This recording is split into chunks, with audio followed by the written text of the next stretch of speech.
And good morning and welcome everyone to our very, very special presentation this morning for GatewayGIS Virtual Speaker Series. And today I am so excited to present Mr. Kenneth Harris II, and he will get us started by talking about his journey for the career that he has truly made his own at NASA. Okay, so Kenneth, I'm turning it over to you. Definitely. Well, thank you so much, first off, for having me. It's a real honor to be able to speak to you all today. So yeah, I'm gonna kind of walk you guys through my journey, how I ended up at NASA and what I'm currently doing today. I like to give a disclaimer now that we're living in Zoom world that I do have 2 dogs here at home, and sometimes they're talkers. So you might hear them in the background just a little bit, but I like to give that disclaimer before we get started. So a little about me. Again, my name is Kenneth Harris. I was born in Maryland, lived here my entire life. Growing up, I wasn't the best student, I'd say. I was I was kind of a knucklehead. My mom had that same conversation that I feel like a lot of parents have had with you in terms of, you know, you got to do something this summer. You can't just sit around this summer. You got to get a job.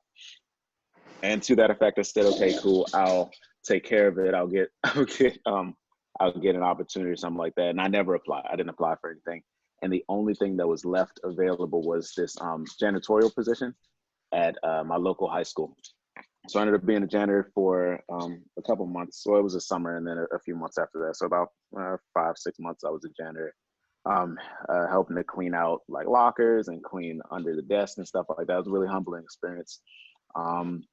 But I learned a lot. What I really took away from that opportunity was work ethic. So I learned a lot about my work ethic.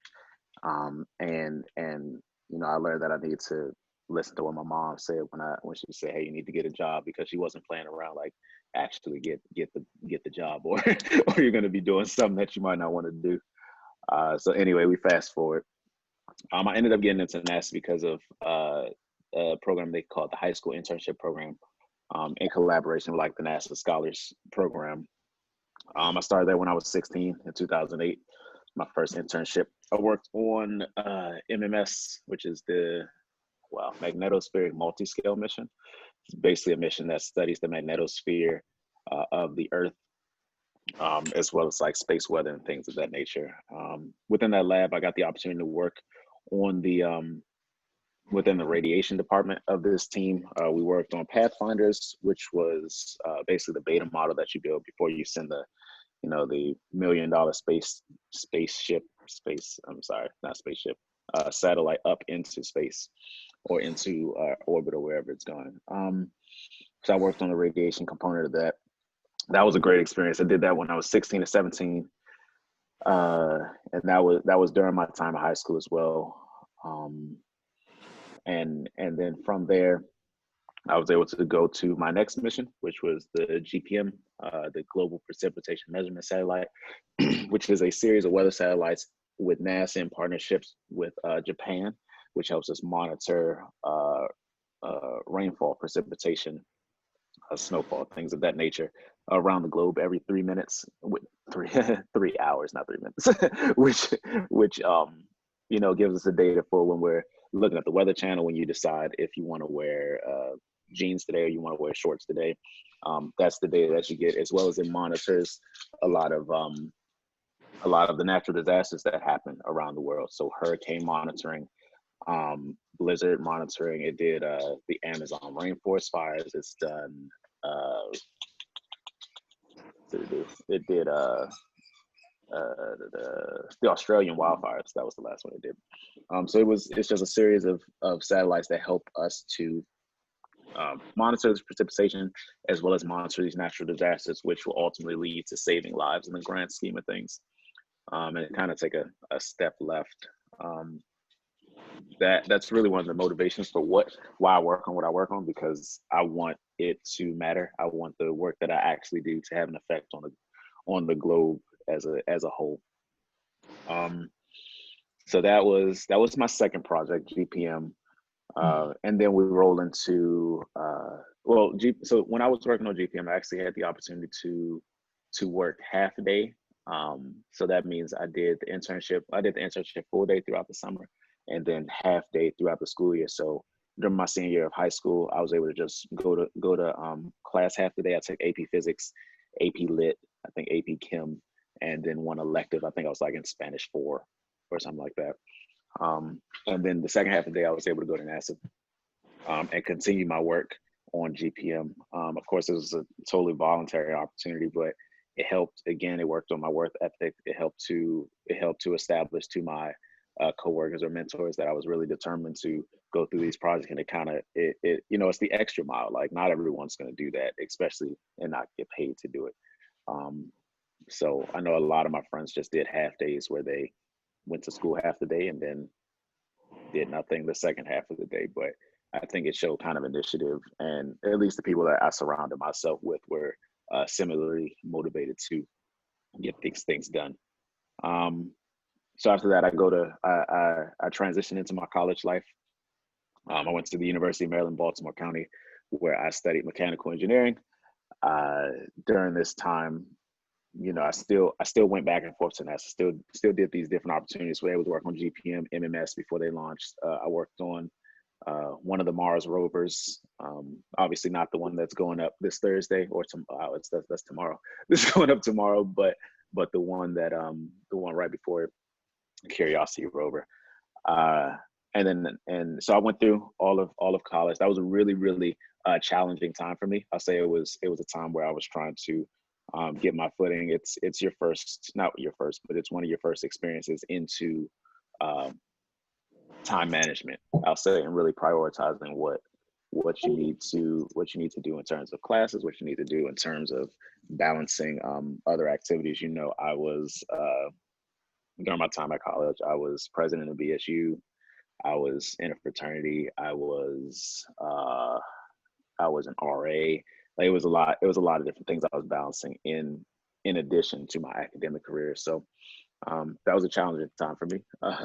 And it was all about surrounding yourself with like-minded folks that are going to kind of help push you through that and help to say, hey man, you got to go study right now. You can't go out and do X, Y, Z. But that's another story for another day. So getting through my undergraduate degree, I come out full-time at Goddard, and I'm working on a project called the James Webb Space Telescope, or JWST. If you've never seen it or you never heard the pitch that NASA gives you, it's essentially a time machine, quote unquote. It's a time machine that's going to allow us to see back into light surrounding the Big Bang, so like the dark ages, but not dark ages, the dark era and things like that. And the idea for the telescope is to follow up to Hubble. But regardless, I was one of the deputy lead integration engineers for the instrument modules, the electronic components for the satellite. So that was a great experience for me, and it was a result of the networks I built, the partnerships I had just from doing these internships and building my trust up with different coworkers and things of that nature. So from that experience, it really helped me to get even more experience, to broaden my reach even further, to make these additional connections that I thought I wouldn't be able to make in the long run. And I think it really starts all with your network, all with how you establish yourself at a young age, or how you not a young age, but young in your career, how you establish yourself and set yourself apart from everyone else. Because there's a lot of, in my field specifically, there's a lot of engineers. There's not a ton of engineers that look like me per se, but there's a lot of engineers out there, and it's just a matter of setting yourself apart. There's a lot of times you gotta, I always tell my mentees, you have to constantly outwork everyone else in the room, constantly, every day, just to prove yourself as adequate to get on these projects and things of that nature. So James Webb was an amazing experience. Again, stepping back for me, just because I was able to do that at age 24. The folks just put so much trust in me to get this project done and to have such a responsibility as this, because James Webb is a $13 billion satellite. and you know, anything anything can set it back, as we've seen from its launch date kind of continuously slipping. Anything can set it back. So, you know, it's for them to give me that opportunity at such a young age is something that I treasure to this day. And again, I'm not trying to talk for too long, just because I want to answer a lot of you guys' questions, or I kind of want to get into the more personal side.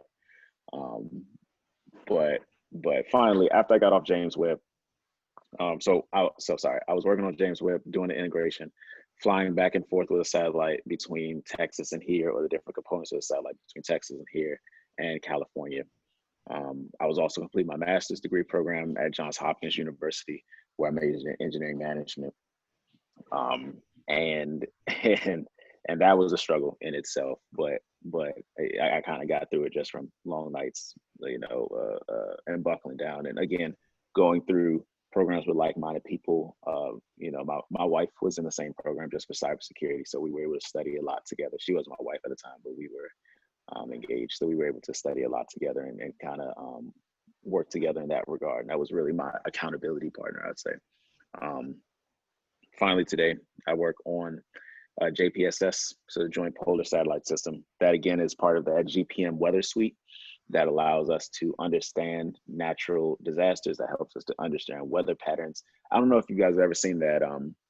It's like this huge map of the globe, but it's laid flat, and it's completely black except for the lights, like the city lights around the world. JPS is the instrument that actually created that image. So it just basically shows where populations are around the earth. So you see the darker places are the less built up communities, while the more concentrated areas like New York and California, things like that, we see a lot of the lights are where a lot of the cities are built up. So that's one example of something that wasn't weather related, but something that the satellite does anyway. And again, JPSS is a program between NASA and NOAA. So that one's still well, it's not international, but it's still kind of homegrown, and the data is used from around the world. So within that particular mission, what I like to tell people is I'm in charge of the brain of that satellite. Basically, how the satellite works is that we have a database that works as the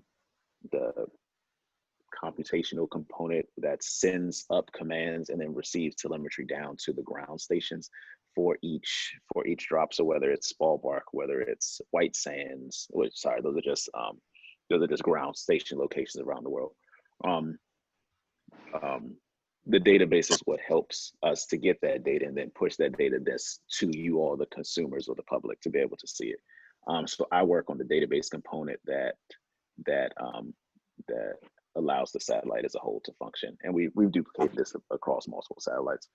But yeah, so that's what I work on now. I'm 28 now. Like I said, I started when I was 16. This is my fifth mission. I'm actually transitioning to my sixth mission next week, which is why I was late to this call today. I had a call about that. So I'm transitioning to my sixth mission, which will actually be, without getting too much into detail, I can kind of share the top level of it. For all of you that don't know for all of you that might know, ISS is the International Space Station. So it's the space station that orbits Earth and holds our astronauts or our cosmonauts or what have you. There's research labs where they're understanding low Earth orbit and how to live in the effects of gravity in space and XYZ. NASA and its surrounding partners are working on this mission called Lunar Gateway. Lunar Gateway is essentially an ISS, but it's next to the moon instead. It'll study radiation around the moon. It'll study space weather near the moon, and then how to ultimately live on the moon. So think about it kind of as a gas station on the way to the moon, or a gas station on the way to Mars. It's just a pit stop as we go further. So we're planning on building Lunar Gateway. There's a series of instruments on there, and so I'll be in charge of helping to build those instruments for Lunar Gateway. I'll be one of the lead engineers on that. So transitioning then into my sixth mission. This will be my first human spaceflight mission, so I'm excited about that. Hopefully doing a lot of work with the Astros in Texas and things of that nature. But you know, I'm excited. I'm excited to be a part of it, and excited to see what happens next. Let's see. I think that kind of brings it to an end, because that's where I am now, current day. I mean, I'd love to hear what questions you all have. I'd love to hear, even if it's not about my career, it could be about college, it could be about grad school, it could be about my opinion on where space is going, you know, STEM or STEAM as a whole. Really anything you want. I'm an open book. Okay, very good. I see a hand already. So let's go. Who's the first person? Who wants to start out? Introduce yourself. Who was the person that raised their hand? It was me. So hi, I'm Kenyatta Wigley. Okay. My question for you is, I know you were talking about studying weather patterns on Earth, but if you could, what planet would you study weather patterns on? Oh, that's tough. Just because there's so many good ones. So I think I would first do, because you can't really see like through the gas structure of Jupiter. I think I do Jupiter first, just because I'm so interested as to what's under all of that. Mars would be next, just because it's so harsh, such a harsh environment. But as we know, Mars kind of functions. Their weather functions are similar, not dissimilar from Earth. I mean, it doesn't rain, but there's a ton of dust storms and things of that nature. So in terms of, you know, compare Mars to the Sahara, for example, it's just an amazing amount of dust storms and things of that nature. To my knowledge, it's significantly different than Earth, just because you wouldn't be able to use those precipitation satellites there, because it's not rain or snow or anything like that. Yeah, it's just sand. So you know, I think I start with Jupiter and then I go to Mars. Me personally, I'd go Jupiter, and then I'd go to the Andromeda Galaxy. It was a certain planet, but I can't remember the name of the planet because it was a bunch of letters and numbers. But it's one planet I would specifically just like chill on, and curiosity would kill the cat in this site, because it's not safe for human life. It's nowhere near safe. But I just want to see what it's like, you know. You talking about the planet in the T series? I don't know what it is either. It's just a bunch of letters and numbers. I think it's part of the T series though. And yeah, it's something that's basically like, it's almost like a duplicate Earth per se. Yeah, I know what you're talking about though. I know what you're talking about. Thank you. Okay, who else has a question for Kenneth? I have a question for you, Kenneth. This is Jpss.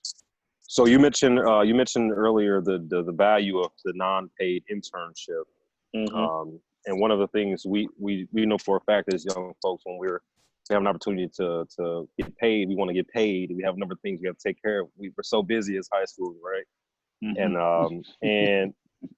And I want you to describe for us the value of the non-paid internship, and how to embrace the theme of delayed gratification and that experience that comes with that. Man, so first off, thanks for that question. I'm glad you kind of started us down this road. That is such a difficult conversation to have. You know, us, we can see the benefit of it because we're here on the other side of it. But you know, me talking to a younger me saying, "Hey, man, you should work at Goddard and don't get paid. Probably be doing a lot more difficult work than a lot of your other friends for the later." And like I said, it's such a difficult conversation because nobody wants to hear that. Nobody wants to hear, "Hey, man, I'm trying. You know, I want," especially nowadays. Like, yeah, I want to buy whatever high schools buy. Shoes. I want to go out to the movies. I want to go to amusement parks. I mean, you can't go now, but you want to do X, Y, Z. And you want to do all these things that you need money for.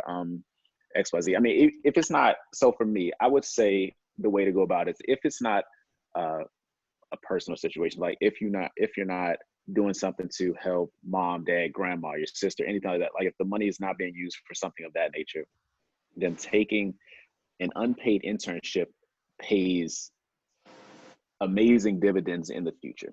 I'll say again, I'm 28 and I can confidently say I make probably 30 to 40% more than anyone else my age. And that's because the internships in some, well, specifically in the space sector, and specifically working for NASA or working for another kind of big name where you're doing an internship that applies to what you're doing in the future, they'll count those as years experience, or they'll count those as months experience. And that sets you further, especially when you look at, for the government, we use a GS scale, but you know, companies pay you based on years experience, based on degrees you have, and based on what you're bringing. How are you an asset to this company? And you know, for folks coming in and saying, you know, average, I have to keep using my age, but average 28-year-olds, you know, you graduate at 21, 22. So they'll say, okay, you have 6 years experience, and so we'll pay you XYZ based on the 6-year scale. You know, I come in, I started when I was 16. I'm pitched as having 10 to 12 years experience, which is basically, you know, average salary of almost a 40-year-old. And so, you know, you can kind of, again, you have to think of yourself as an asset. You have to think of it as you are trying to make yourself appealing to a business. And they don't, I'm not going to say they don't care about your personal life, but when it comes to bringing you on board, you have to give something to the organization. If not, it's not a good investment. And, you know, I don't want to make that sound inhumane, but that's just how businesses think. It's all about investments. It's all about what they are getting, and how you can deliver to the customer. So again, not for me to go on this rant, but unpaid internships, you know, I personally at that age would have really had some fight as to why or why not I was doing it. Luckily for me, I had mentors in my life that could kind of show me the end goal, to say, hey, this is what it's going to look like at the end. It's not pretty at the beginning. It's not pretty at the beginning, but you know, once you get to the end, you'll really thank us and appreciate it. And I really do to this day. All right, I got a complimentary question for you. Something else that I noticed in your talk that I think is a key nugget that for all of us, even as we progress in life as adults, but especially our young folks. You mentioned your network, all right? And one of the things I remember as a child growing up was my mom used to always say, birds of a feather flock together. And another thing she used to say is your network is your net worth.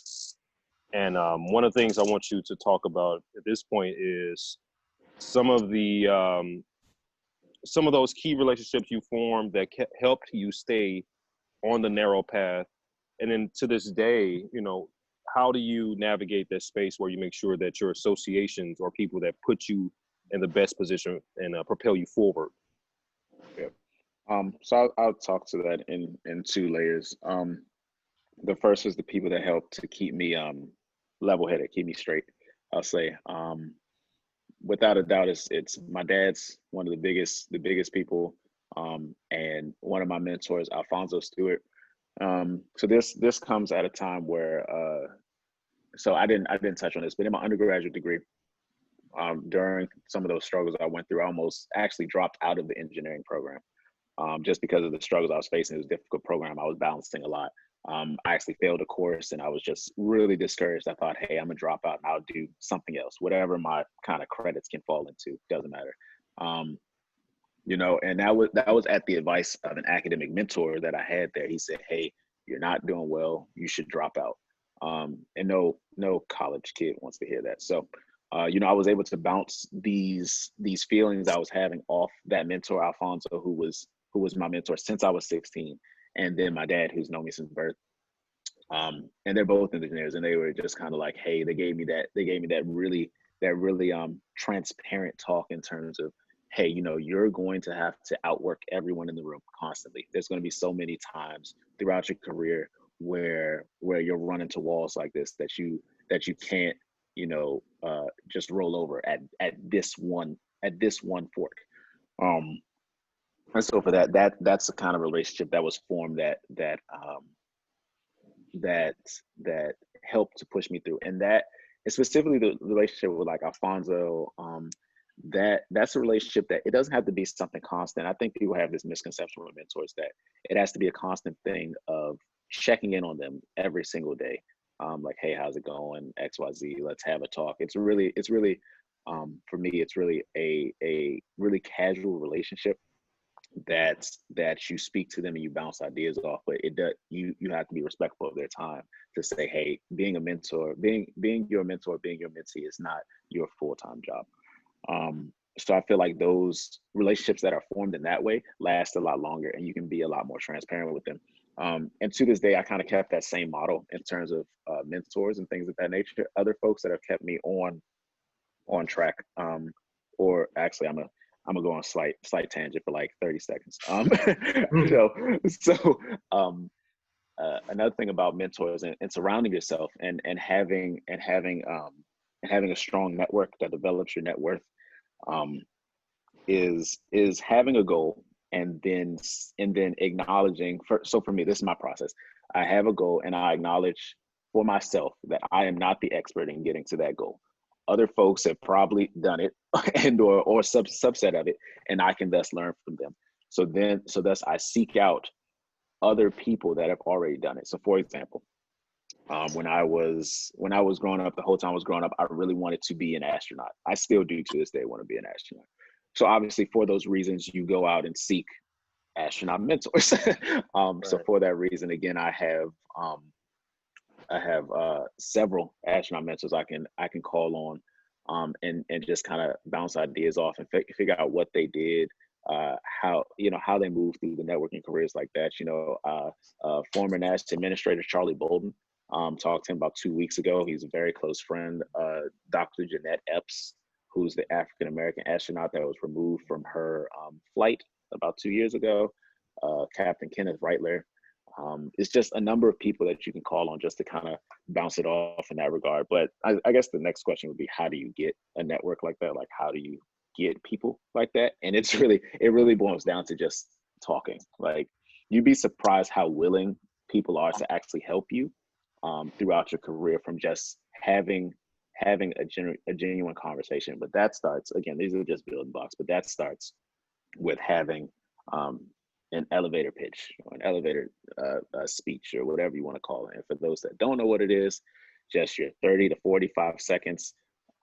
If you walked into an elevator and President Obama's on the elevator and he's going to the 3rd floor and you've got 30 seconds to tell him about yourself, that is your 30-second pitch. Well, give us your Obama 30-second pitch. I knew you were gonna put me on the spot. All right, so my 30-second pitch would just be, well, it depends what I'm trying to talk to him about, but just to introduce myself and say, hey, my name's Kenneth Harris II. I currently work at NASA Goddard Space Flight Center. I've been there for the past 12 years. I'm a local Maryland, homegrown. Went to University of Maryland, Baltimore County, got my bachelor's, went to Johns Hopkins University, got my master's, and now I'm at George Washington for my doctoral degree. I'm currently working on my 6th mission, and I've been working there again since I was 16 years old. And I'm really looking to see how I can impact the next generation of future STEM explorers and encourage them to be their best selves. And that would be kind of it. And 28 seconds. You can kind of go from there and say different things. I'd love to network with you, blase, but you'd be surprised that 30-second impression what that can leave on someone, and then who they know. So again, it's all about talking. It's all about having that 30 seconds. It's all about having a goal, acknowledging that you can't, I don't want to say you can't make it on your own, but my mom always told me to seek wisdom. So, whether it's from a book, whether it's from a person, you figure it out for the best for you. But I think, because I kind of went on that tangent, but I think I got to your question. So I think did I hit every part of it? I think I hit every part. Okay. Good.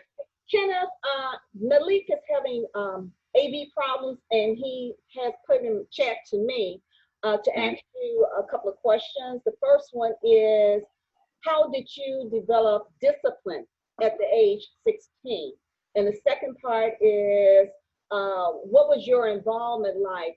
Did you participate in science fairs? And then the third part of his question is, what are some of the leadership roles that you took on at the age 16, or you wish you would have taken on at that time? Okay, this is from Thanks. Okay, thanks for the questions, Malik. I'm probably gonna have you repeat the end parts, but we'll start with the discipline aspect. For me, developing discipline, I mean, I contributed to how my parents raised me.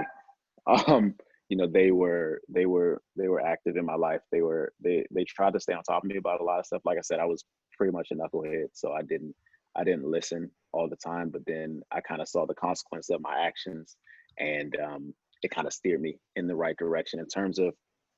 I suppose you're asking for the discipline of either getting these internships or staying in these internships, for example. The discipline. I'm more so asking towards like, you know, the disciplinary of the internships, because like I know when you first start it can be hard for you. Mm-hmm. So like, you know, that's what I'm trying to ask towards. Yeah. Okay. So the discipline in that regard really came from, again, I'm going to go back to this mentor thing a lot. It came from mentors. It came from people. It came from me being able to see a glimpse of the end or a glimpse of the future in the beginning, and them having those candid conversations with me. Because you're right, the work is difficult. It is challenging. There's a lot of times where you'll just say, you know, I can't get it. I don't understand this, and you have to push yourself a little further and a little harder.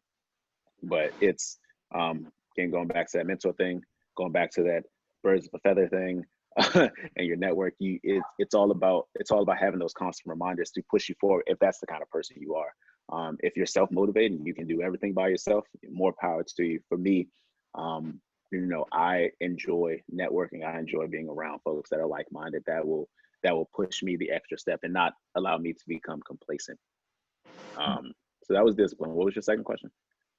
I'm gonna change that up. So yeah, you said how you did your first internship as a janitor, right? Yeah, I guess internship job, whether and how it basically opened up, you know, many opportunities, both in a self-thinking type manner and a more of a work field type manner. Yeah. I was going to ask, if you could go back to the past, would you change that option or would you still take it? If you knew the overall, and you know, you know, no one's ever asked me that. And I think I wouldn't change that option. I'm a firm believer that everything happens for a reason. Your story is your story. In some way that those skill sets that I learned help push me further. I'll say whether it was, you know, me being more motivated I'll give you a perfect example. Nowadays, when it comes to applying for different things, I'm one of the first people to apply because you know, that situation was a result of me not listening to my mom, of me saying, oh, I'm definitely going to remember that deadline. It's August 12th, and then I don't remember it until August 15th, and now the deadline's passed. So for that reason, I think not for that reason solely, but that's one of the examples where it comes to applying for scholarships. It comes to, you know, getting my work done, and as it comes to, you know, anything else, working on boards and stuff of that nature. It's helped me to kind of shape my personality when it comes to those. So basically, taking a chance whenever you get a chance. Say it again. Taking a chance whenever you get a chance. Does that make sense? Yeah. I would say taking a chance when you get a chance. As it applies to if you can, you know, I don't think that every opportunity, at least when you get like further along in your career, I don't think every opportunity that you get has to be taken. Not every opportunity is going to align with your future goals, and you kind of have to understand that. So just because someone comes and offers you a lot of money to do, you know, if someone came and offered me a lot of money to work in information technology, you know, I would say no, just because that doesn't align with my leadership or my goals for the future. It will kind of be a step right out of what I'm doing now. So yes, in terms of if you get the opportunity, think it through. But if you get the opportunity, you don't have to take it. Like saying no is okay, is what I'd say. Right. So it's always optional. Oh yeah. Mm-hmm. All right, sir. Okay. Thanks for your question. No problem. Okay. Anyone else? Hey, Ross, can you hear me? Yes, Sure can. Go ahead, Julio. Yeah, a follow up on the earlier question, question number 2 and 3. Did you participate in science fairs, and do you wish you had when you high school? And the third is, you wish you had taken more active role in organizations to develop your leadership skills, again at high school level? So science fairs, I didn't really participate in a lot of science fairs per se. I did. You get it? Yeah, I got it. So the science fairs, I didn't participate in a lot of science fairs. I did do research practicums. I did do kind of full year assignments as a part of high school, and then NASA kind of had me do.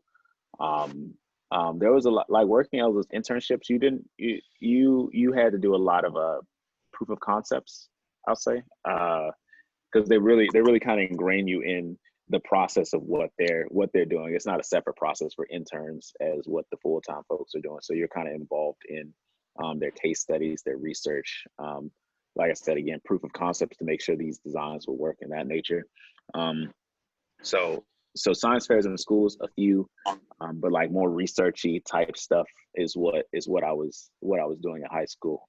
In terms of leadership, I'm not sure if you said leadership classes or leadership roles, but the leadership opportunities, I didn't jump into the internships with leadership opportunities, if I'm understanding the question right. That's something that I had to obviously work for a lot. There was a lot of, especially coming in there with that age gap. I'll say a lot of folks don't really immediately put their trust into a teenager or even into a person in their young 20s.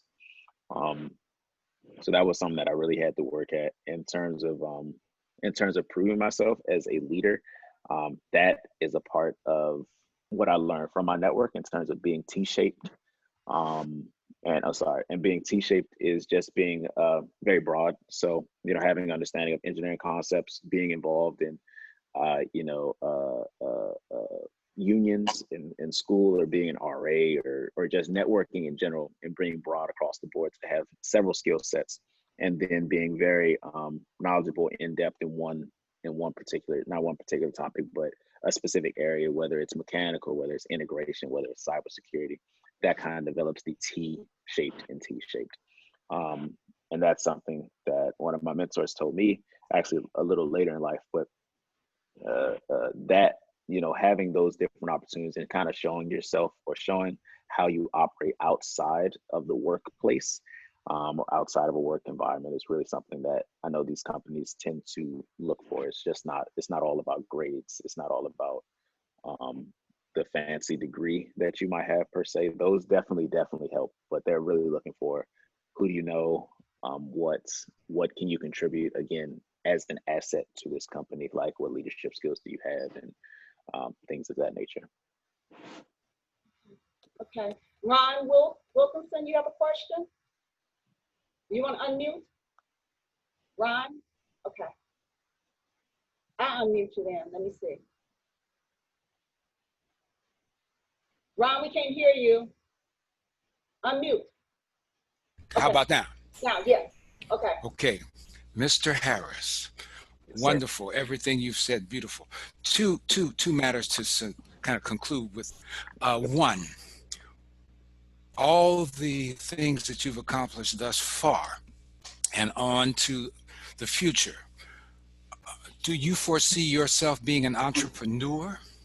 Do you foresee yourself inventing a patent that is out of the industry that you're in, like so many others have done, to contribute to society and mankind through the thought of traveling in space and all the spin-offs from that? Where do you see yourself? And as you continue in that, how many people do you know who have gone on to start their own companies, employ others, and lastly, how many young guys like yourselves do you know, say for instance at Boeing, or not at Boeing, but any other companies outside of your line of travel who do what you do? And lastly, space travel, landing on the moon. We have deserts. We have all that right here on Earth. How many years will it take for us, and how much does it cost for the new project that you're going to be on, and the value of spending that amount of money to go live on a place that is totally unfriendly to mankind without artificial creations to make it possible? What is the end result of that? Thank you. Yeah, no problem. So again, I'm gonna have to tackle this in sections. Yeah. Entrepreneur. I've worked for a number of, well, I've helped a number of people in terms of starting of their company and working for those smaller companies, and also understanding civil servants, contractors, subcontractors, and how their contracts works in terms of billets and things like that, and how you get the people and how the money's kind of delegated. In terms of entrepreneurs starting an engineering company per se, I'm not sure that's along my trajectory in terms of starting a business in general. I've started 2 businesses before. They're not related to engineering, but I've started 2 small businesses before. I will say that starting an engineering company is not an easy feat. For example, and I give all the credit to this guy for what he's done and kind of being a trailblazer. Timothy Adams, he's the current mayor of Bowie, Maryland. He owns one of the largest small Black-owned engineering firms in the I call it firm, but I mean company in the U.S. I think it's second largest, but he works on the TS, more the classified side. So he's someone that I actually talk to pretty often, just in terms of like how he got started, why he's going in that direction, things of that nature. But I don't know if that's something that I want to be in charge of. I will by all means advise those folks that are doing it and kind of contribute my talents to that in that regard. Let me see what else. You said patents. So patents in terms of space exploration. So that's also pretty difficult. It's kind of like the way these patents work is that not that these bigger companies have the monopoly on them, but they really have a much larger team that's really creating these patents that make it difficult for you to potentially create a patent that could be considered worthy. Think about it on the level of a Tesla, for example. There's a reason that people haven't been able to duplicate the batteries that Tesla has produced, because again, Elon or Tesla has the patent on how the battery is specifically configured. So think about Lockheed, who's trying to do space travel. Think of SpaceX, think of Blue Origin. All those folks have already had these teams just constantly pushing out ideas and then patenting them, so that it's more difficult for individual folks that are just trying to create patents to then have the patent. So in that regard, I'm not saying there's particularly anything wrong with that because they're doing so much, but what I will say is, again, it's more of it's from my point of view, it's better to be on an advisory role and still just be kind of involved with these different folks as they create these things. Go ahead. Is that intellectual properties matter when there's the realm of what you're saying? I don't think so. Can you? Well, what I'm saying is, if just for instance, if I invented an ink pen that could do multiple colors, and then someone who was associated with me, or I was associated with a company that made ink pens, so my invention is an outgrowth of the thought patterns that I have while working at that company, and so they contest my presenting or making something that was an outgrowth. That is that's a good property issue. That is. I don't know the depth of how it relates specifically to future exploration as a whole, because again, especially when you think of space and you think of trying to do something revolutionary, this is an international thing. It's not just confined within the U.S. This is everywhere.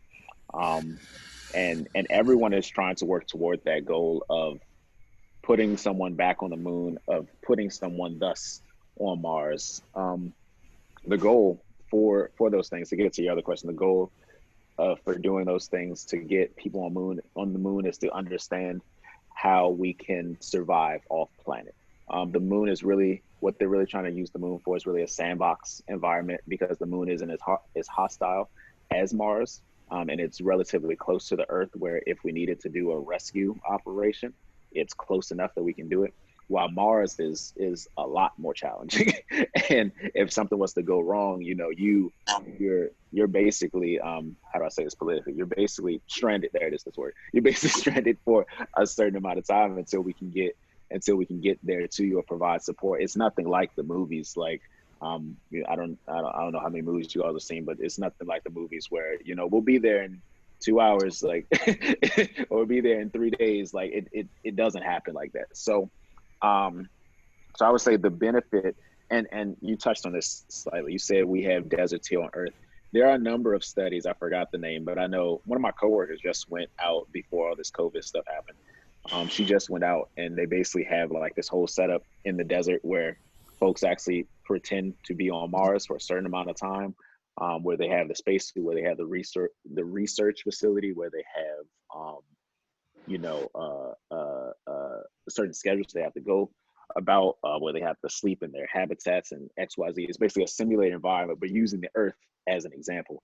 Again, because these are extremely harsh environments, and you don't want to jeopardize human life by doing it the first time on actual Mars. So there's a number of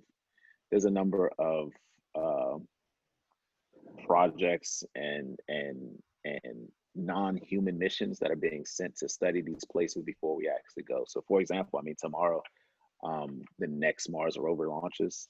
So I encourage y'all to watch that if you didn't know it was happening tomorrow. Mars rover is launching, if all goes well. So again, I mean, there's a number of projects that are trying to do this research for us before we put human life in the way. I think I got all the questions. I think I got them all. The next person up has a question. That's Tom Bass. Tom, go ahead. Mr. Harris, I just wanted to start by saying thank you so much for sharing and being an inspiration to all of us in areas that we might not have that much knowledge in. I was just curious because I started before I became a computer teacher as a process engineer and a software engineer with a lot of projects over the years. What would you recommend to people as far as your own self-care that you've used over the years as you've gone from project to project, especially with travel and everything else from NASA's standpoint? You mean, so when you mean self-care, do you mean kind of like work-life balance, or? Yes. Okay. And anything else you feel that's important, because I think that's an area that as we become more technically advanced, maybe we do more virtual or AI things, that we have to be, we have to have our A game there, but what's our best way to have that A game? Yeah, no, that's a good question. What a lot of my coworkers or people know about me is that throughout the week, when it comes to getting your work done, they know that I don't play when it comes to getting work done. You know, we're at our jobs, or we're in these places to get specific things done on time, is what I'll say.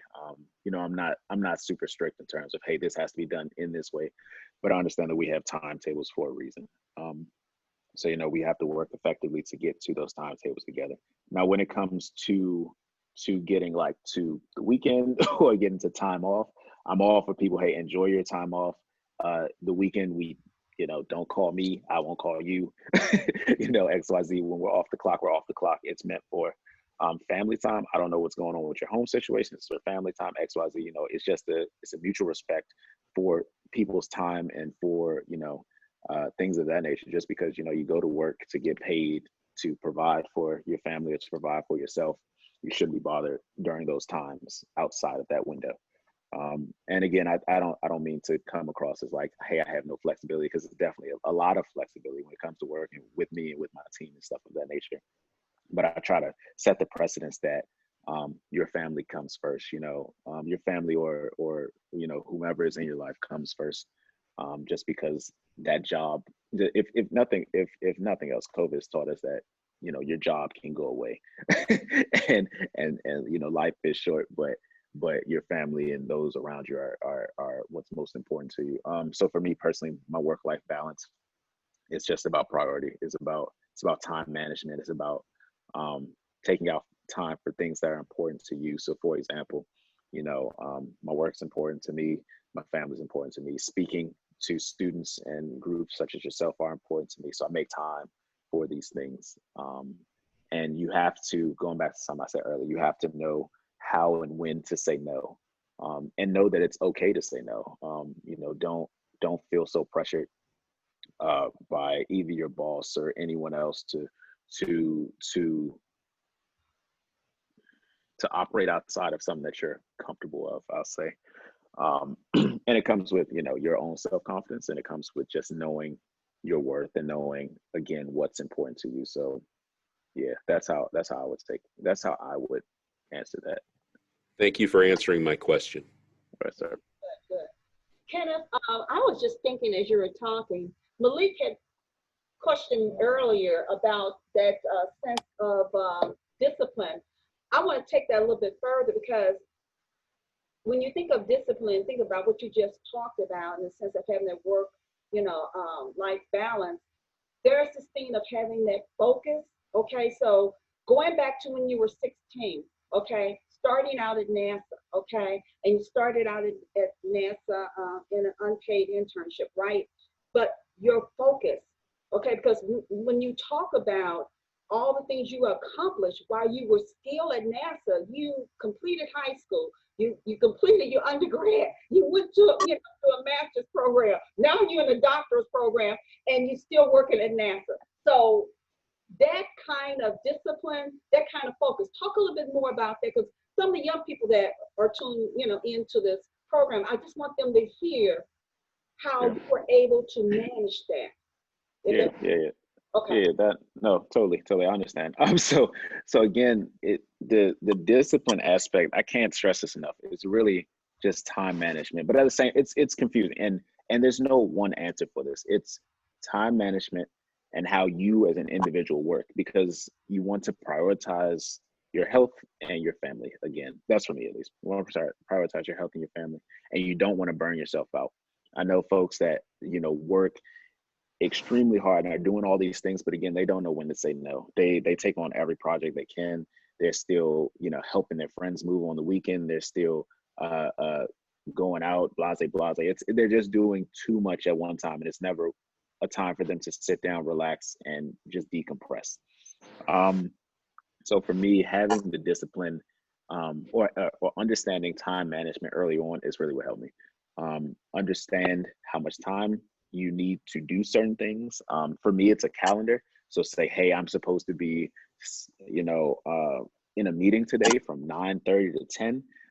If that meeting goes over, communicate with the next group saying like, hey, I'll be a little late, XYZ, or if it's cutting into your own time, you need to either shift your schedule, or if you're in a position where you can end the meeting, end the meeting, just because again, you are prioritizing your own health, your own future, and again, what you'll be doing throughout that day, that year, that month, whatever it is. And again, you can't do everything. You're not Superman, Superwoman. You can't do everything. You have to say no to certain things. But I mean, again, there's no perfect answer. I wish there was a way where I can say you take 5 hours and do this, you take 3 hours and do that. But it's really it's you and your personality. It's you, and you'll figure it out as you kind of go through trial and error. But again, it's personalized, I'd say. Okay. Before you leave, Bob McNair, you have your question. Can you go ahead and ask Kenneth, because I think it's a follow-up to what Kenneth is talking about. Bob, have you left yet? Yep, I'm up. Good, good. Good morning, Mr. Harris. I'm Bob McNair from St. Louis University. Yes, sir. And I just wanted to have you talk a little bit about time management and how important that was to you growing up, starting out and all that kind of stuff for the young folks. Yep. So again, time management is something that I've really been focusing on. But at a young age, again, I keep saying this, but you can't say yes to everything, and you have to, especially at your age, you have to prioritize your schoolwork. For example, you have to, and if you're in extracurricular activities. So, for example, for me, in high school, I played basketball, and I was also on a step team. So you had homework you had to do, then you had practices, then you got home. I'm sorry, you had class, then you had practices, and then you had to come home.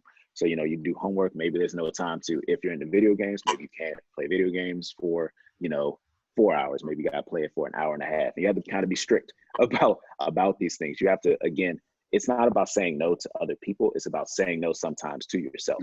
Sometimes saying, hey, I'm behind on my schoolwork. I can't go out and shoot around today. I can't talk on the phone with my friend for a couple hours. I can't do blase, blase, blase. And you have to be, back to the other word, you have to be disciplined in yourself enough to know when enough is enough. And you'll kind of, again, going back to that personal thing, you'll know, you can kind of tell when things aren't going the way they're supposed to go. You'll see the consequences in your work. You'll see the consequences in maybe your sleep, because you said, hey, I did school all day, I did homework, now I'm gonna play video games for 6 hours. Now it's 3 a.m., but I got to get up in the morning at 6:30 for school. Now I'm tired of school. You'll kind of see what happens, and you'll have to work yourself backwards to say, okay, I need to cut out time here, because we all have the same amount of time throughout the day. It's really just about how you divvy up that day. Okay, Kenneth, I think we only have time probably for one more question, and Lisa Lee has a question. Go ahead, Lisa. Okay. No problem. No problem. Hey, Lisa, one thing before you give your question, I will say if anyone has additional questions, I'm gonna leave my email and my social medias in the chat. So just follow up and shoot that to me directly. But I'll do that now. But please, Lisa. Okay. Yeah, I just had two quick questions. One, what is your take on life, intelligent life on other planets? Because I think there's so many planets out there, we can't be the only ones. And the other one is, if you could be 100 years from now on planet Earth, what would be like your vision of the future of our space program and our interplanetary community? Do you think we would be part of instead of a global community, part of a galactic community? I'm gonna work backwards. So the last question, 100 years from now, I don't think the Earth is going to be part of the galactic network. And whenever I get this question in terms of galactic network, I immediately think Star Wars, and just kind of landing your spaceship like you're parking a car at the mall, and then headed off planet again, and having that conversation with your kid like, hey, I'm headed off planet, I'll be back in 3 days. Like, I don't think we're going to be there by then. I think that our space program will be a lot further. I think that projects like James Webb, understanding light in its first phases, I feel as though all those other missions we have, the Mars rovers, the Sun probe, and things of that nature, will have produced a lot of additional research that will enable us to do stuff still within our own solar system. Again, like the young lady touched on earlier, there is a number of planets in the Andromeda that are similar to Earth in a sense. The problem that we have now is actually reaching those in a human lifespan. So basically, if we put any human on it, they'd be too old to care by the time they got there. So we're really working on how quickly we can get to different planets and things of that nature. So I'm not sure in the next 100 years. I think our space program will be a lot more developed, but I don't think it'll be at that point just yet, unless there's like some incredible breakthrough. I won't be around to see it, but unless there's some incredible breakthrough. And life on other planets, I go back and forth with this. I feel as though there's definitely the possibility because the universe is so big, obviously. Now I don't know what other forms of life might mean. It might be microscopic life. It might be, you know, just some fish swimming around in ponds, or it might be something of that nature. But I can't say with 100% accuracy. My opinion is that, yeah, sure, other life forms, yes, but in what form those life forms are, I'm not sure. Okay, thank you. Okay. You're welcome. Okay, so Kenneth, if you have any advice that you want to end with today for our young people and our community partners and educators that are part of today's presentation, do you have any? Yeah. So again, thank you for having me. To my educators, keep teaching. Thank you so much for what you do. I'm still close to you. You don't know what kind of impact you're making on these students' lives. I'm still close, even with my high school teachers to this day. It's just incredible what you all do and the sacrifices that you make for us that we don't realize when we're young, but thus realize when we're older and look back and say, hey, they really did a lot for me. They taught me X, Y, Z. And I hope that all your students will reach out to you again just to thank you for that. For the students on here, you know, keep working, keep pushing. Anything in life worth having is worth working for. Don't become complacent. It's gonna be really challenging. Like, I don't know what fields you all want to get into, but whatever field you choose, there will be challenges. Nothing's gonna be easy.